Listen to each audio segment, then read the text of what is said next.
Hey everybody, welcome to mock draft number 2 here on Old Man Squad Fantasy Basketball. Our first one was a full recon mock, and we should probably do another one, given that Yahoo put out a board revision. So, well, we have a new board to work with in this, but instead of going full recon, we're going to be doing a little bit of team building. So let's see where we end up. I went ahead and I gave myself, let's pull this up on the screen. I went ahead and I gave myself the 4th pick in this draft. Right now we have 11 out of 12 teams that are actually in there, which is not a bad ratio. I'll try to make it as large as I can where I can actually still see some stuff.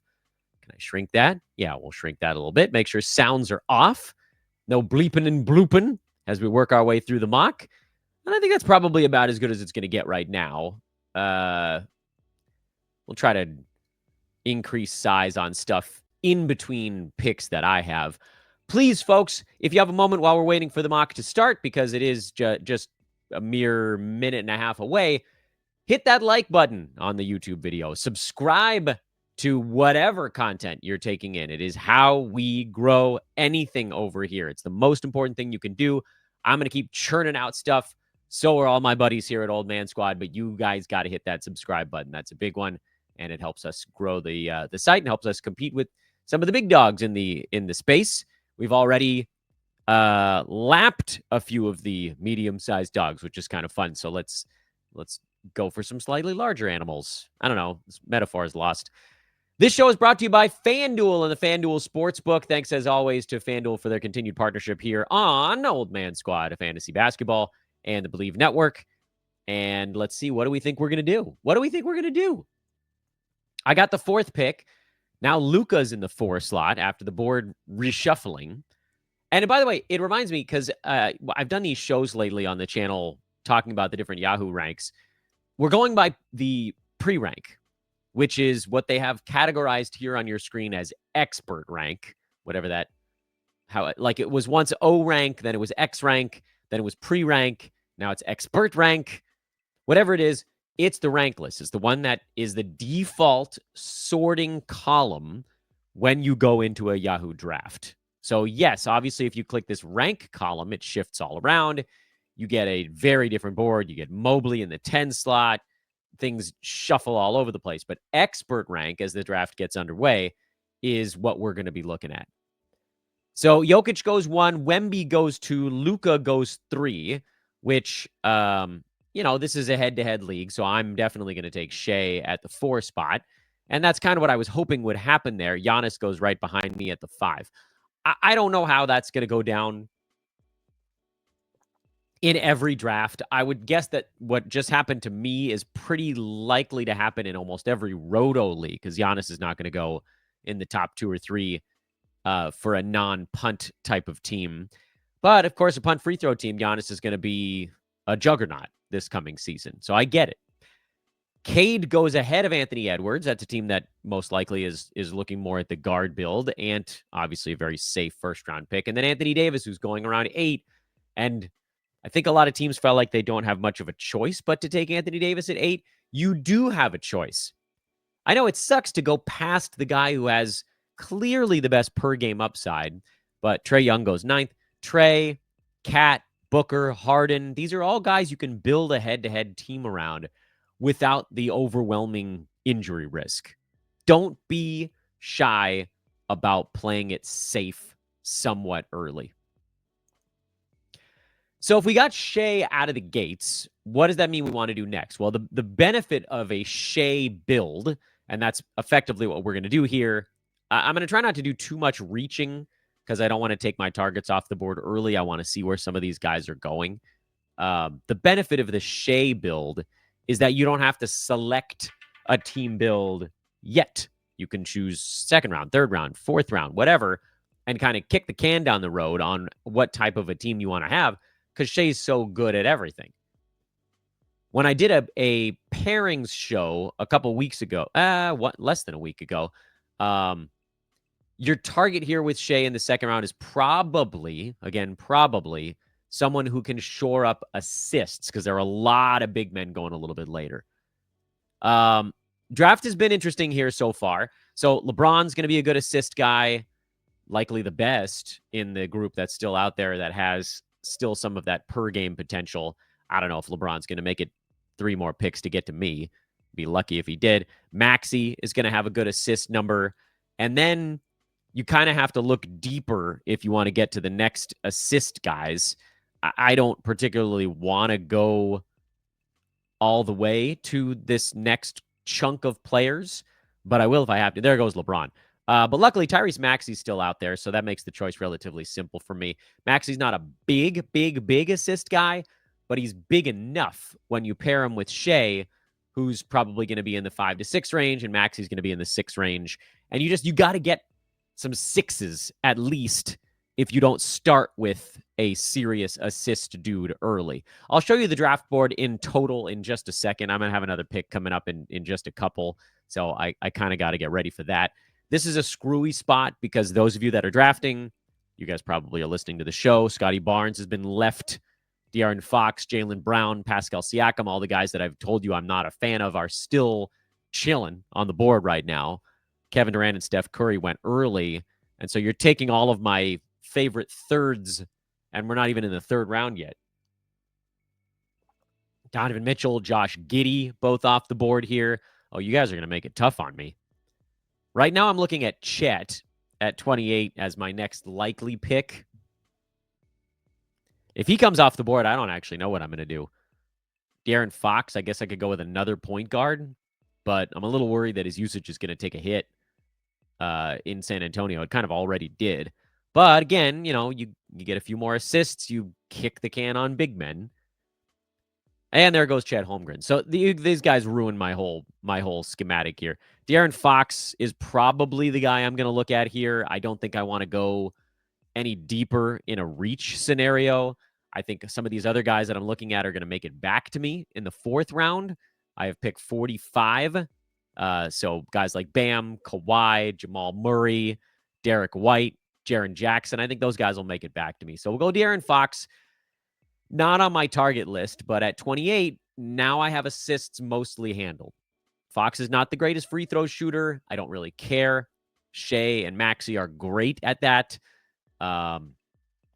So Fox can be average, and my team will still be fine. My team is lacking, certainly, in the big man departments, but I have a nice start in field goal percent because Shai is excellent there, and Fox is pretty good there as well. Let's put the draft results on the board here so you guys can get a look at it while we're talking. Hopefully those names are big enough for you guys to read. I can't guarantee it. I'm sort of looking along with you. I think on a PC monitor, they're large enough. I don't know if they're big enough on a mobile device. I'll try to zoom in just a little more there. So this is what happened after my pick in the first round. Giannis went 5th, then Cade, Anthony Edwards, and Anthony Davis. Trae Young went 9th. Domantas Sabonis 10th. Cat 11. Jalen Johnson creeps into the first round at number 12. Devin Booker is the pairing with Jalen Johnson on the turn. Paolo Banchero, you guys know my stance there. 9 Cat, there's just absolutely no reason why he needs to be going at that spot. At 14, Alperen Sengun. At 15, a Sabonis Sengun start. That's an interesting team. Trae Young got James Harden coming back. That team is in great shape for a Smalls build. Did we just lose a team? Come on, man. That's terrible. Don't do that. A couple teams are leaving here. What are we doing? Get back in the draft, or we're gonna have to cut this thing after about 9 or 10 rounds instead of going to the end. KD went with the Anthony Davis team, so that's probably like a punt assist type of build. Is where you'd probably go with that one. LaMelo Ball. It's a scary one. Middle of the second round. Then Evan Mobley goes early. LeBron went a little late. Then I got Maxey. Jalen Williams at 22. Steph at 23. Donovan Mitchell and Josh Giddey at 24 and 25. That's very early on Giddey, but I think folks are pretty excited about him. Jalen Brunson, 26. Chet Holmgren went right before me at 27, so I got pushed into De'Aaron Fox. Not my favorite, but we'll deal with it. Amen Thompson, 29. Dyson Daniels, 30. Wow. Scotty Barnes at 31. Derek White at 32. Please stop taking all my targets. Pascal Siakam, 33. Jaylen Brown, 34. John Morant, 35. JJJ, 36. We're getting back close to my turn here. But I hate drafting against people that watch my show. Jamal Murray goes 37. Ivica Zubac's 38. Franz 39. Trey Murphy 40. And that gets you caught up with where we're at right now. Kawhi Leonard goes 41. Then Brandon Miller, that's an interesting one, at 42. I don't think I would have gone that direction. Bam is still out there. Not anymore, he's not. So, again, everything that I like is being wiped off the board right now. This is the trouble of having put out shows where I've listed all of my favorites. Cooper Flagg goes 44, and you guys have pushed me into a build that I don't really want right now. Desmond Bane in the mid-40s is not terrible. I do think he takes a small hit this year, but, that's not awful. Jimmy Butler is probably the direction I go here. My team is relatively young and healthy so far. I was hoping to get a big man at this spot, but I can't, in good conscience, go farther down the board. Austin Reeves is someone I'd consider. Jared Allen, Jalen Duren are the big men coming back that I'd probably hope to get. We'll see what happens. So I went a little early on Jimmy Butler. I think he's going to have a good year with the Warriors. I think he's going to be a top 25 fantasy play. And again, just more 5 and 6 assist guys, but more lack of big man stuff. There goes Reeves at 48. You guys, I got to stop drafting against listeners. That's just brutal, man. My hope is that when you guys go into a draft, you're not drafting against exclusively people that are creating the same team as you. Zion goes 49. That's kind of surprising. Well, maybe the Austin Reeves pick wasn't a listener. Or was, but just one that disagrees with my stance on Zion Williamson. In any event. What are the Pelicans at? New Orleans Pelicans regular season win totals 29.5. I mean, if that team could stay healthy, they could be sort of mildly interesting. My turn. Oof, Joel Embiid went at 50. That's interesting. Porzingis at 51. I think I kind of have no choice but to get some sort of big man stats. So that's either Avdia, who's the modified big man, Jared Allen, or Jalen Duren, depending on which direction we want to go. I think I'll go Jalen Duren and try to play into the big rebounding numbers and slightly better blocks numbers, as opposed to Jared Allen, who has the superior field goal and free throw percent, mostly because why did I get thrown into auto pick? I thought I only did one auto pick there. In any event, Duren at 52 is safe but not exciting, and I think I'm going to have to be fine with that because I had to get a big man at this point. Even if Denny Avdia was the more exciting play, I had to get a big man.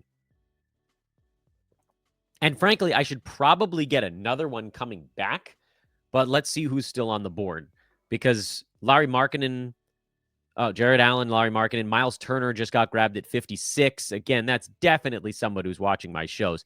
That dude's team is Anthony Davis, KD, Derek White, Kawhi, and Miles Turner. That's like classic old man. I can't see if that's an I or an L there, but is that Ilter? Ilter or Leader? It's hard for me to see. That's my own eyes, not... I think that's Ilter. All right. Stop taking all my guys, dude. Uncouth. Anyway, we're talking about FanDuel and the Pelicans, 29.5. I lean under. I don't think the Pels are going to be very good this year. I think picking up Jordan Poole made them markedly worse. Now, if Zion stays healthy, they've got some sort of ability to compete. But if Zion goes down, they're not going to have DeJounte Murray until midseason. I like Trey Murphy a lot, but he's not going to win games by himself. We're into the part of the draft now where there's a couple of auto picks happening, and it's going to screw things up. But actually, it might kind of settle the board because I've got 4, 5, 6 guys that are just drafting off of my list. And so now you throw in 2 auto picks, and it kind of brings the pendulum back to a spot where, maybe I'll get someone that I'm looking at. Maybe not. Avdia went right after Miles Turner at 57. Michael Porter Jr., I don't want anything to do with the Nets this year. Then Walker Kessler, I don't want much to do with the Jazz either. Paul George at 60. I don't want any Paul George this season. DeAndre Ayton at 61. That's pretty early on him. I like DeAndre Ayton this year. I think he has a nice bounce back with the Lakers, but I don't think I'm going to take him unless he falls into my lap. Somewhere in the 70s would be my general area on him. I thought this team was auto picking, but they haven't been shoved into the fast pick yet. So maybe they're just there. Yeah, I think Team 11 is real. I think they just set their board as opposed to being forced auto pick. This Matt Sauce team, that's an auto pick. They go Darius Garland. Miles Bridges, by the way, went 62, Garland 63, and Mark Williams way early at 64. I love Mark Williams at 93. I do not love him at 64. That's terrifying. Phoenix is going to be probably pretty bad, too. Cam Johnson at 65. Vooch at 66. I guess I got to go back to the board now. All the big men that I wanted are gone again. They're coming off the board early. There goes Kobe White. But it has left some other guys. Zach LaVine at 69 is super safe. It was not my plan, but I could go that way. I don't think I want DeMar this year. There goes Zach LaVine. God, for goodness sake. There's a lot of this going on. I don't want any of these guys. I guess it's freaking DeMar. That's disappointing. I could go Anunoby or Rudy Gobert, or I could hope that they make it back to me. All right, I guess we're going DeMar. So I think I've built a punt threes team, whether I like it or not. Maxey and Fox can hit a few, but Maxey's really the only guy on my team that hits a notable number of them. I got good scoring, good assists, rebounds, and a big man stats could still use some help because I only have one center, but I'm getting good rebounds out of Butler, DeRozan, and Shai from the guard spot, and actually not terrible from Fox. Not many from Maxey, though. But I do need big men. I'm getting blocks from Shai, out of position blocks. I'm going to get some from Duren. I'm going to need more of them, though. So that's got to be something that I look at here. And that's probably got to be Rudy Gobert if I'm actually going to build out a team on today's show. So this is where you start to look and say, all right, I think I got to do something that's a little maybe out of what I'd like to do. Jakob Poeltl, Khalil Ware are also possibilities here to shore up the big man spot. I feel like one of those three is going to get back to me. Ooh. Well, Randall, Anunoby, and Pritchard were the next three off the board at 70, 71, and 72. That's way earlier than Pritchard is being pre-ranked. That's the kind of stuff you see when you're in a draft against people who know what's going on.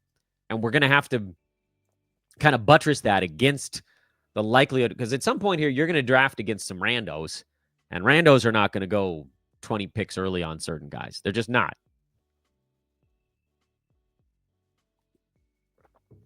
Jalen Green at 73. I'll kindly pass on Jalen Green this year. Cam Thomas and Jordan Poole, 2 peas in a pod. Nobody wants anything to do with those guys. RJ Barrett, nobody wants that dude in 9-cat. Andrew Nembhard, interested when he goes. This is pretty early on Alex Sarr. I mean, I could get my blocks there, but I don't want to ruin my percentages because they're pretty good right now. I think threes is probably the thing I can largely kick to the side of the road. It's just not a good three-point shooting team. A Jimmy Butler, DeMar DeRozan, Shai Gilgeous-Alexander team should be punting threes. So I got to make sure that I'm great at everything else. It's come to me, and I have my pick between the three centers. Gobert is your most traditional among them, but also he puts a bigger dent in my foul shooting. I think I'm okay with that, though. I think I'm okay with that. I mean, I got so many really good ones. And Rudy will just be fine, even if Poeltl has slightly higher upside here. Mostly for steals and assists, we'll go Rudy and just take the big man. Traditional big man, get him out of the way. And now we can go back to pretty much drafting the guys we want. Just humming along, singing a song. Oh, forgot to write down when I did my sponsor read. Oh, well, this draft is moving at a pretty good clip, so that's good. John Collins, Jordan Poole, Jakob Poeltl, 77, 78, and 79. We'll throw the results up on the screen here so you guys can get a nice whiff of those. There they are. So Poeltl went 79. I was wondering how far behind Gobert he'd go. Not surprising that some of you guys that follow the old man squad style were getting down on it. And there goes Khalil Ware. So you knew they were going soon. Auto pick time. Emmanuel Quickly, Cam Thomas, RJ Barrett. Cam Thomas and RJ Barrett getting scooped by folks that have left the draft. Andrew Nembhard, Onyeka Okongwu go 84 and 85. Wondering when Okongwu might go. And then Simons and Mathurin get auto-picked at 86 and 87. I'm not upset about that. If I was worried, I would have taken them. So now I'm back to looking at guys that I think are going to be values. And I'll tell you right now, So Hartenstein, I think, is going to be okay. Probably like 75 range. Beal, I don't want anything to do with. Freddie Van Vliet is very much on my list, but based on the fact that the next like 4 teams all follow the show, one of them is going to take him. I feel pretty sure of it. Well, he's survived 2 of them so far, Vassell and Christian Brown. I don't want these guys at the top of the board. I'm afraid of Monk. Naz Reid, I think, needs somebody to get hurt. Wiggins, fine. Hartenstein, there goes one of my 2 targets. Will Van Vliet make it back? And if he doesn't, what do I do? Do I dig deeper into this 100 range? Yeah, I mean, probably. If you like a guy, you like a guy. If you don't, you don't. Andrew Wiggins, I think, could actually have a kind of a decent year. Percentages are an issue. Oh, Freddie made it back. All right, screw it. Freddie Van Vliet at 93. I'm surprised by that. I think Freddie Van Vliet, like having someone better around him in Kevin Durant, if he gets a little bit better, 38% from the field, if that goes up to 39 or 40, his other stuff should be almost the same. And Yahoo has that too. They basically have him projected to do almost the exact same thing. But I have him about a percentage point, maybe even 2 percentage points better from the field, which pushes him up into that 65 range. Asar Thompson goes 94. Bradley Beal 95. I was wondering when Asar might go. He's a very popular pick. Aw, Tamani Kamara didn't make it back to me. Kamara off the board at 96. All my favorites in that 100 to 108 range are coming off the screen now because Klingon went 92. I don't have a chance to show you the draft board yet because I got another pick coming up. Right now, we're deep enough where, well, there goes Bacelis at 97. You know, pick 100. I'm not that upset about a Wiggins or a Naz Reid around 100. Do I want to go with the boring dude? Boring dude would be Tobias Harris. Brandon Pajemski has a little bit of intriguing upside. I'm not really worried about what my team is lacking. I think Gobert covered up a lot of that particular issue, although I'll admit my team does not have a ton of size. The big men are mostly off the board at this point. There goes Norman Powell. Honest to God, I don't even know what big man I would want from this point on. They're all kind of blech. I guess Zach Edey would be the one. Do I trust that he makes it back to me? Probably not. All right, let's go Zach Edey and just take him off the board. I want one more big man on my team. Not a massive shot blocker. Not a bad free throw shooter, though. So I'm getting more of the not guard, but like less of the big man hit categories. And if you're wondering, and I'll throw the board up on the screen so folks watching can get a load of that. If you're looking at the Zach Edey thing, he was top 80 down the stretch last year in only 24 minutes a game. 9.5 points, 10.5 rebounds, and, not terrible. And I think his minutes even ticked up a little bit down the deep stretch. His free throw shooting went down. But final 7-8 games, he played 28 minutes and averaged almost 14 rebounds a night. He keeps that up. He's not going to average 14 rebounds, but 27, 28 minutes, he's a pretty easy top 75 guy, which could I have gotten that somewhere else? Yeah, maybe. I mean, Andrew Wiggins might be top 75. I can't believe he's still on the board. Maybe it's fear that he's going to get traded. I don't like Andrew Wiggins, but this is pretty far. What did I miss here?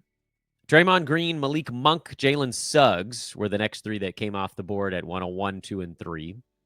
And now Tobias Harris. Old man.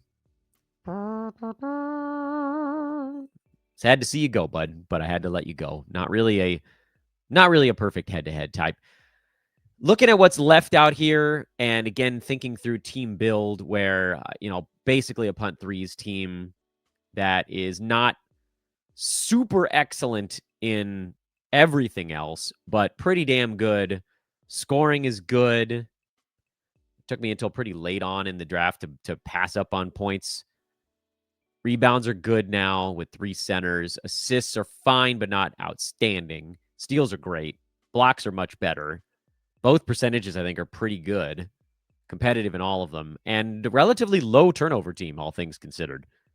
I always fall into that pattern. This is your Shai build, though. It's one way to potentially punt threes. I guess I could have gone a different route than Maxey and Fox in the second and third, but I do think you got to get assists at that point because now, they're drying up a little bit here. Coming back my way, we've had a lot of picks come off the board. Nick Claxton went somewhere in there. Then Wiggins, Shaden Sharp, Herb Jones finished off the 9th round. 10th round, there goes Pajemski. Ah, crap, it's going fast. CJ McCollum and Aaron Gordon at 111. Tari Eason, 112. Aaron Neesmith, 113. Keegan Murray, 114. And DeAndre Hunter at 115. And we have now entered the realm where I was ill-prepared to make my pick. I actually think Bobby Portis is going to be kind of decent this year, so I'll just throw him in the queue while I'm talking. If you wanted to go D'Lo for half a season of guard stats, I'd be totally fine with you doing that at 117. Portis, probably less exciting, but will be better longer this year. So we'll just go ahead and do Bobby. D'Lo is more that like quick strike. You'll probably get 2 good months out of him and then shrug emoji after that. And now the board is pretty light. We're a couple picks away from really not having anyone left that you're going to want on your team. Kevin Porter Jr. goes 118. Keontae George 119. I don't think Keontae George is playable in most. There are builds where he'll be sort of okay. I think by rounds 11, 12, 13, you can start to look at the half-season guys like D'Lo. There goes Kyrie Irving at 120. Speaking of D'Lo, Derek Lively has legs if you wanted to go the big man route. We'll just scroll down the board and click on guys that have some level of interest for me. Santi Aldama, I'm somewhat, but not all that interested in. Scrolling. I have an outside passing interest in Drew Holiday if he gets that sort of leadership job in Portland, which don't be blown away if that's what happens. There goes Lively. So there goes one of my potential names. Scrolling. Do we dare take a shot on Grayson Allen in Phoenix? Probably not. Oh, there goes D'Lo. Who's going to be left? Not many. Zachary Risa-Shea goes at 123. So Drew Holiday or Santi Aldama? What do we think we're going to do here? I'll go Holiday. Whatever. It doesn't matter. We're almost done with the draft. This is throwaway territory. We're in like the 3rd group of flyers at this point. You could throw TJ McConnell in the Flyers, deep Flyers territory. And I don't know if there's anybody left that I even was considering in a 12-teamer. Oh, yeah, there's one. Cam Whitmore at 198. Write down where all these guys are at this point. I haven't gotten that far in my prep yet. Got to write down the deep board, guys. Just write down and remember to search for their names. Cason Wallace goes 125. That's not a bad pick. Brooke Lopez. I don't know what we're doing there. Bilal Koulibaly, Dante DiVincenzo. Now we're in that auto pick part, so it zips by pretty quick. Jaden Ivey at 129. Steph Castle. Jeremy Sohan, 130, 131. There goes Cam Whitmore at 132. That's a good pick. Jabari Smith Jr., 133. There goes Aldama at 134. Chris Paul at 135. PJ Washington at 136. We're about to even wipe out the who cares department. None of these, I don't think any of these guys are going to be on teams particularly far into the season. Keon Ellis at 137. Again, really, what do we care at this point? Karis LeVert at 138. Boom. We could tap out on this draft for all I care. The fun names have been taken off the board. You guys are all, these drafters are all sharp. They know what to look for, and they've done it. Al Horford hasn't been signed yet. Guess you could go that route. I don't think any of these guys are top 100 players. Literally none of them. Jonathan Kuminga, Daniel Gafford. All right, we'll go McConnell. Screw it. Why not? My deepest flyers are both point guards so far. I truly don't care what happens the rest of the way. I truly don't care unless somebody throws a name up on the board that I wasn't strongly considering. Do we think Reed Shepherd gets to play enough in Houston? He's probably worth a last rounder, or Middleton.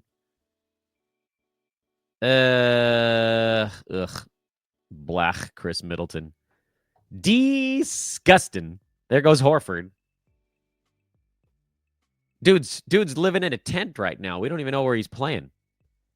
Do we dare think the Thunder play more Alex Caruso during the regular season? He's on the list. Screw it. Put him on the list. I don't want that guy, that guy, that guy, that guy, that guy. I don't know. It's gross. These are gross. Oh, that's nasty. There goes Scoot. Time Lord. Didn't expect to see him getting drafted. The Time Lord. Russell Westbrook also without a home. Anybody gonna draft Russ? You shouldn't. Oh, Lord. I don't even know what we're doing here. Let's get this bad boy wrapped up. I don't want any of these players. Io goes at 146. These are all dudes that are going to get dropped. Malcolm Brogdon. There's another nearly dead player on the Wizards. Congratulations. You've made the list as a nearly dead. Taylor Hendricks. Marcus Smart. No, I don't know. None of these guys are. Bub Carrington. I don't think his fantasy game's going to support it, but you can put him on the watch list. Schroeder, same general idea. Fantasy game won't support it, but watch list him if you want. So do whatever the hell you want with your last pick. It really, really, really does not matter. Caruso, Trey Jones. I don't know. We'll go Caruso. Maybe he'll get 21 minutes instead of 19 or something like that. It really doesn't matter. Isaiah Collier is a relatively smart play. Good job. I missed him. I didn't scroll far enough. That's on me. So let's throw the draft results up here as we get towards the end of the mock. The Shai Gilgeous-Alexander build that ended up turning into a punt threes build. It was not my intention. First 3 rounds, my team was actually okay at them. But as we kind of shored things up, that's when you could see the type of team take shape a little bit. So we went Jimmy Butler in the 4th because you guys took all my favorites out of Adebayo, Kawhi, Murphy, Jamal, JJJ, all those guys were off the board. And that kind of leaned us towards a punt threes build. Could I have taken Austin Reeves there? Yeah, maybe I should have, frankly, but I didn't. So the hell with you. Maybe going back, if I did it again, I'd probably go Austin Reeves for the improved health. Draft is over. I'm trying to show you guys the screen, and it's not working all that well. You're going to have to zoom in a little bit now. It's the best I can do. Jalen Duren I took in the 5th round because, again, you guys had largely taken the guys that I wanted by that point. But that's fine. I needed a big man. It was going to be either Duren or Jared Allen. 6th round, DeMar DeRozan, because once again, I got sort of sniped, and I don't like the 6th round to begin with. So that one's always going to be a little bit of a trouble spot, at least unless the board moves around. One more big man I badly needed, so I went Rudy Gobert in the 7th. An uninspired pick that could have been Jakob Poeltl or Khalil Ware, but I decided to go the safe route. 8th round, Freddie VanVleet was out there in the 90s. You kind of have to if he's there in the 90s. I was hoping that Toumani Camara would get back to me in the 9th round. He did not. So I went Zach Edey instead of Tobias Harris or Brandon Pajemski, just to sort of, I don't know. I think Edey could be more fun, I guess.